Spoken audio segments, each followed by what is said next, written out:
Bismillahirrahmanirrahim. Assalamualaikum warahmatullahi wabarakatuh. Kembali saya hadir kehadiran Anda, kehadapan Anda. Mudah-mudahan Anda juga hadir perasaannya bersama saya di dalam membahas kaji ini adalah tentang apa arti seorang ibu atau seorang mama bagi manusia ini dilihat dari berbagai macam aspek.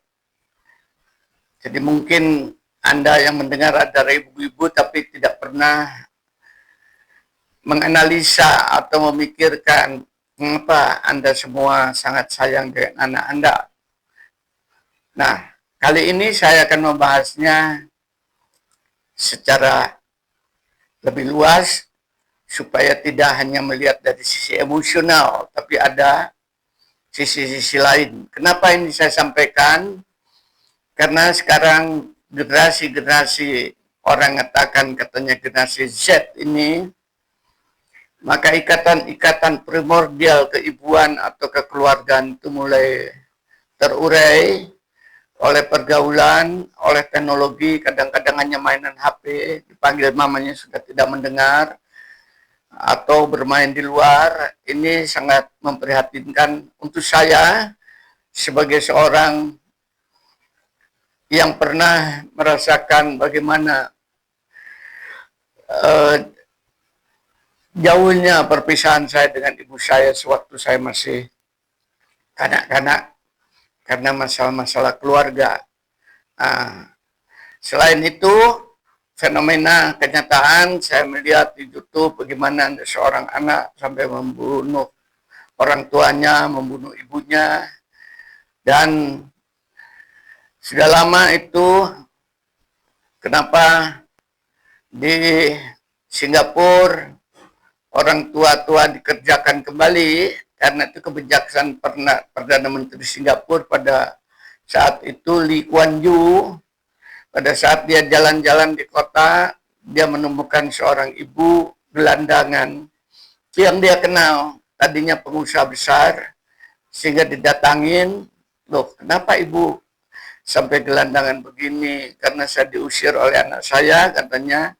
Bukankah ibu punya perusahaan? Sudah saya serahkan pada anak saya semuanya. Namun setelah saya serahkan, justru saya diusir dari rumah itu. Akhirnya sudah diwariskan, akhirnya hak warisnya dicabut oleh Lee Kuan Yew dan kembalikan ke ibunya. Dan sejak saat itu kebijakan pemerintahnya orang tua di Singapura dikerjakan kembali karena mereka punya potensi. Mudah-mudahan pemerintah Indonesia yang katanya memiliki nilai-nilai Pancasila ini tersentuh hatinya pengusaha ini. Penguasa ini tidak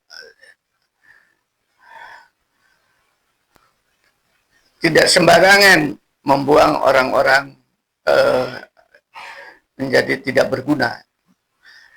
Kali ini sebelum saya masuk kepada pembahasan, nanti saya uraikan satu persatu dengan menggunakan slide supaya lebih mudah Anda mengikutinya. Saya hadirkan kepada Anda, mudah-mudahan Anda sabar untuk mendengarkan sebuah musik lagu tentang mama yang dialunkan oleh seorang anak Belanda. Ini terkenal pada tahun 70-an, pada saat itu saya masih mahasiswa, yaitu Hince. Ini sangat terkenal sekali dan dia menjadi viral pada saat itu. Saya sampaikan kepada Anda, kata-katanya bagus, bagaimana dia memuji ibunya. Mudah-mudahan anak-anak muda ini mulai mempunyai perhatian, dan tentunya sebagai seorang beriman ada misi tertentu dari saya kepada Anda semua supaya nilai-nilai keyakinan, nilai moral, etika itu tetap ada di bangsa kita ini. Mari kita dengarkan bersama musik yang satu ini. Itu sudah ada terjemahnya dalam bahasa Indonesia. Mudah-mudahan Anda terhibur. Kita dengarkan bersama.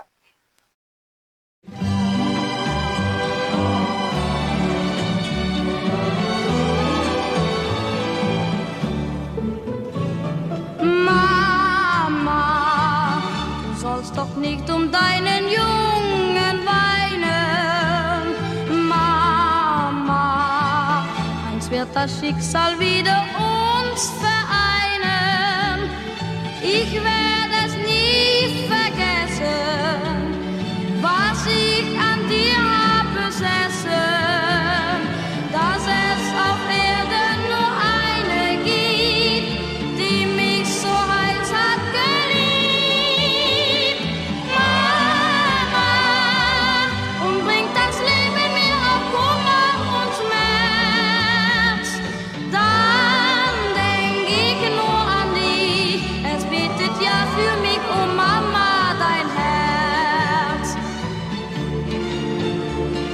Tage der Jugend vergehen, schnell wird der Jüngling ein Mann. Träume der Jugend verwehen, dann fängt das Leben erst an.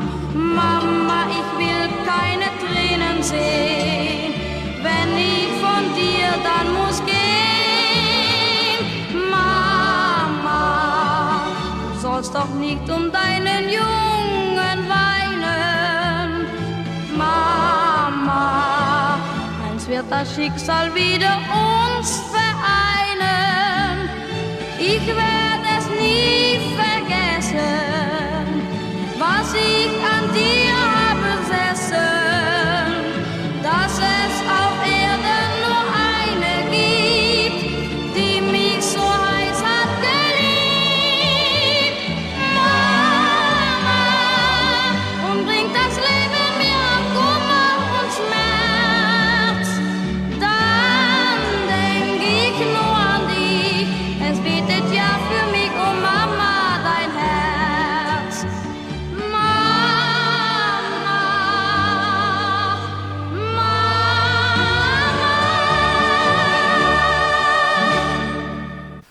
Ya, setelah kita mendengarkan tadi alunan musik dari bocah cilik, yaitu Hince pada saat itu, maka mari kita ikutin pembahasannya sebagai mana saya ulas apa yang menyebabkan begitu terikatnya seorang anak dengan ibunya. Kita dengarkan bersama uraian saya. Mari kita melakukan penggalian mengapa sosok ibu Telepon siapa, Kek? itu ikatannya kuat sekali dengan anak. Telepon teman ya? Nanti kita berikan contoh baik pada manusia maupun Minum tutup. pada binatang. Iya, Kek. Pernahkah kita bertanya Bobo yuk. Kek di rumah aja ya. mengapa ketika kita takut, sakit atau terluka, maka Bobo yuk. nama pertama yang sering terlihat di hati seorang anak atau siapa saja adalah ibunya, bukan ayah, bukan saudara, tetapi sosok yang sejak awal telah bersamanya, bahkan sebelum kita mengenal dunianya. Maka ikatan antara ibu dan anak bukanlah sekedar hubungan keluarga, melainkan ikatan kehidupan itu sendiri. Khususnya pada manusia karena dibangun oleh fitrah bawaan biologis, ada dorongan psikologis, ada hikmah alamiah, ada filosofis, Sehingga bukan hanya sekedar emosional belaka. Kita tahu pada manusia ikatan secara biologis antara ibu dan anak sejak dalam kandungan. Anak tumbuh dari darah. Kita tahu seorang anak tidak begitu saja lahir. Ia tumbuh dari darah, napas, dan denyut ibunya selama 9 bulan. Setiap detak jantung ibu menjadi musik pertama yang didengar anaknya. Secara sains, tubuh ibu memproduksi hormon oksitosin yang disebut sebagai hormon cinta dan kelekatan. Hormon ini membuat seorang ibu rela berkorban tanpa perhitungan untung dan rugi. Karena itu kasih ibu bukan hasil belajar, tetapi fitrah bawaan. Kita bisa lihat contoh yang nyata, bayi yang baru lahir akan lebih tenang saat mendengar suara ibunya. Anak kecil yang jatuh atau takut akan berlari ke ibu meski ayah ada di dekatnya, karena secara batin ibu adalah tempat paling aman pertama. Banyak ibu tetap melindungi anaknya meski dalam bahaya, misal kebakaran, banjir, konflik. Inilah sebabnya kasih ibu sering disebut tidak bersyarat, sedangkan kasih ayah cenderung untuk protektif dan bersifat rasional. Pengorbanan ibu adalah cinta tanpa syarat. Ibu mengandung dalam keadaan lemah, melahirkan dengan rasa sakit, menyusui dengan tubuh yang terkuras, dan sering terjaga ketika dunia terlelap. Banyak ibu lupa pada dirinya sendiri demi anaknya. Ia bisa lapar asalkan anaknya kenyang. Ia bisa lelah asalkan anaknya selamat. Inilah cinta yang tidak menuntut balasan. Dan karena pengorbanan inilah ikatan batin ibu dan anak menjadi ikatan terdalam dalam kehidupan manusia.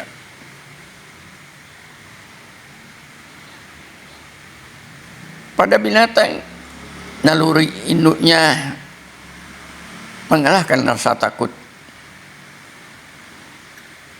Sehingga dengan demikian kasih sayang itu bukan hanya pada manusia, tapi juga di alam liar. Ikatan ibu dan anak bahkan sering lebih ekstrim. Itu contoh adalah singa betina. Dia akan melawan singa jantan atau predator lain hanya untuk melindungi anaknya. Maka jika anaknya terancam, ia akan menjadi sangat agresif. Naluri ibu mengalahkan rasa takut dari segalanya. Pada burung-burungan, burung betina rela berpura-pura sayapnya patah untuk mengalihkan predator agar anaknya selamat. Ada burung yang mati kelaparan demi memberi makan anaknya.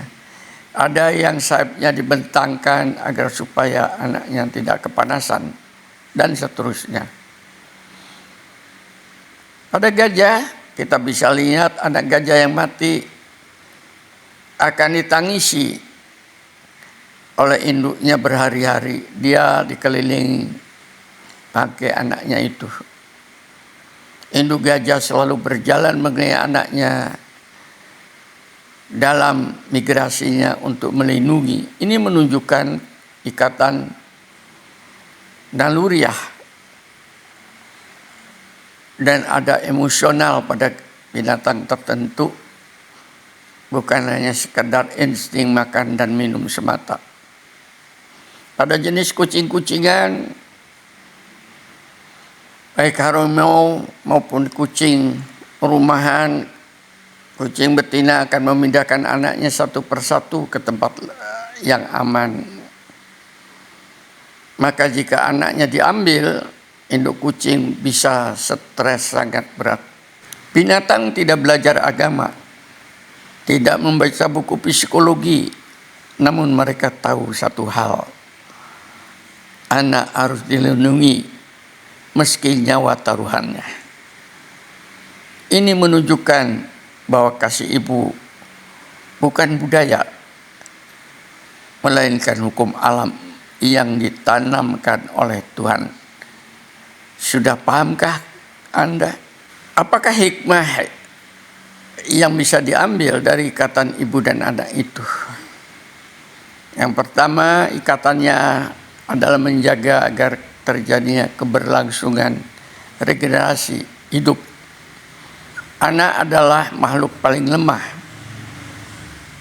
Di awal kehidupan tanpa ikatan ibu yang kuat, maka spesies manusia atau binatang itu akan punah.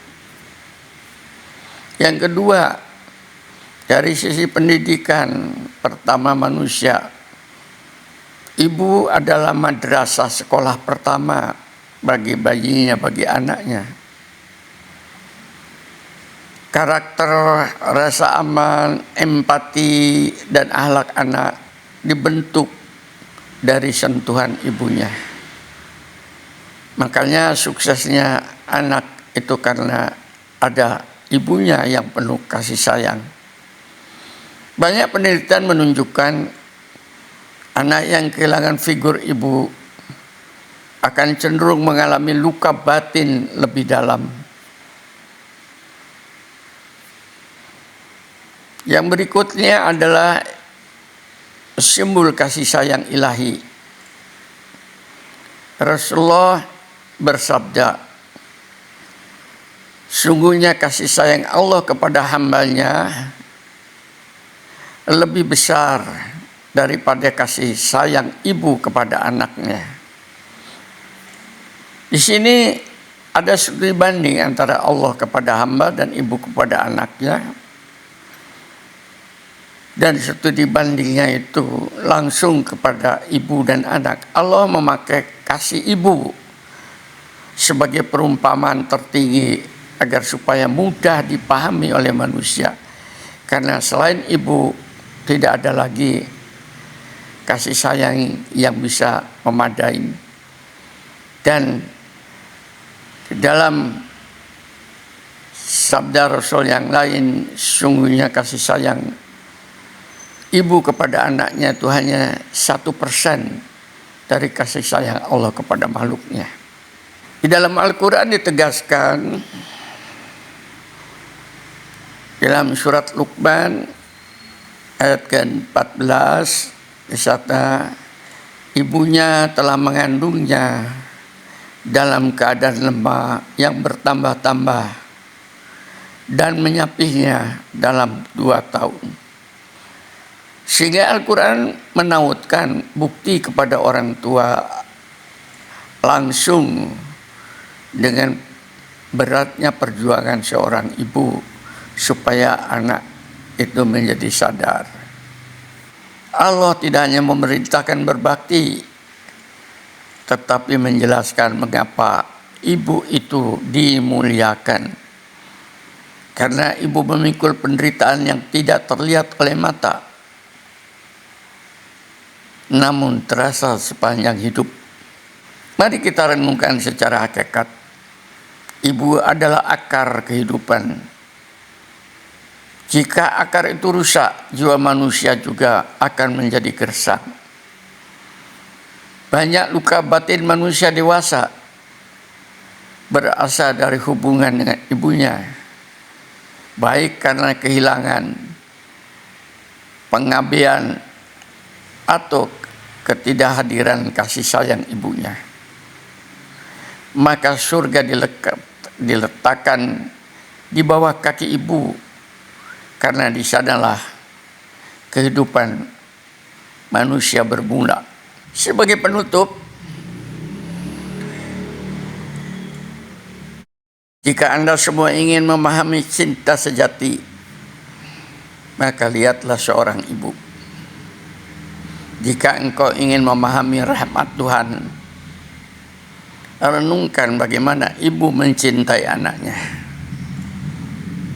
Dan jika ibu masih ada, maka peluklah ia hari ini juga, sebelum waktu mengajarkan kepada kita arti kehilangan.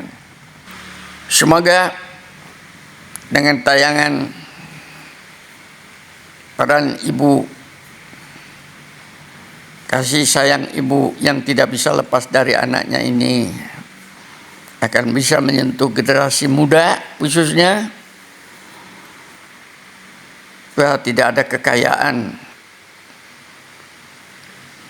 yang melebihi kekayaan seorang memiliki ibunya, dan tidak ada kesayangan, cinta kasih yang melebihi kasih cinta ibu terhadap anaknya, dan tidak ada hubungan batin yang begitu lekat kecuali hubungan ibu dengan anaknya,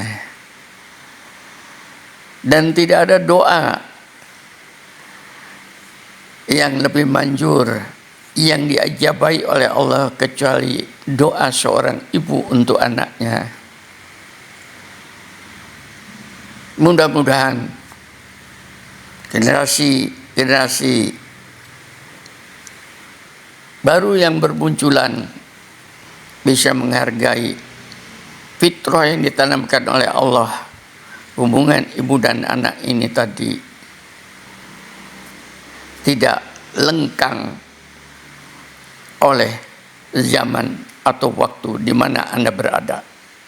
Setelah Anda mendengarkan semua paparan yang saya sampaikan ini, mudah-mudahan terjadi regenerasi yang lebih baik daripada sebelumnya, karena nilai moral, etika, filsafat, religi, hakikat sudah menyatu dalam uraian saya itu tadi. Mudah-mudahan bermanfaat untuk orang tua dan bermanfaat untuk generasi muda. Alhamdulillahirabbil alamin. Assalamualaikum warahmatullahi wabarakatuh.